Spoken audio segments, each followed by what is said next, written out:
தவறிழைத்த பாராளுமன்ற உறுப்பினர்கள் மற்றும் அமைச்சர்களுக்கு தண்டனை வழங்கப்படும் வரை மக்கள் விழிப்புடன் இருப்பதாக ஐக்கிய தேசிய கட்சியின் மேல் மாகாண சபை உறுப்பினர் ஹர்சன ராஜகருண தெரிவிக்கின்றார். நேட்டம்புவ பகுதியில் நேற்று நடைபெற்ற நிகழ்வொன்றில் கலந்து கொண்டு உரையாற்றிய போதே அவர் இதனை குறிப்பிட்டார். ஐக்கிய தேசிய கட்சியின் மேல் மாகாண சபை உறுப்பினர் ஹர்ஷனா ராஜகருணாவின் பன்முகப்படுத்தப்பட்ட நிதியில் நீட்டம்புவ புனித அந்தோனியார் விளையாட்டுக் கழகத்திற்கு விளையாட்டு உபகரணங்களை வழங்கும் வகையில் இந்த நிகழ்வு ஏற்பாடு செய்யப்பட்டிருந்தது. දිනසීය වැඩසටහන ක්‍රියාත්මක කරලා ජනතාවට ඉතා කෙටි කාලයක් තුළදී ලබා දෙන්න පුළුවන් උපරිම 100 நாள் வேலை திட்டத்தை நடைமுறைப்படுத்தி மக்களுக்கு மிக குறுகிய காலத்திற்குள் வழங்கக்கூடிய இயலுமான சலுகைகள் வழங்கப்பட்டுள்ளன.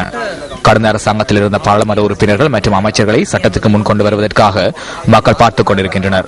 முதலாவது விடயம் என்னவென்றால் தவறெடுத்தவர்களுக்கு வெகு விரைவில் தண்டனை வழங்கப்பட வேண்டும் என எதிர்பார்க்கின்றனர்.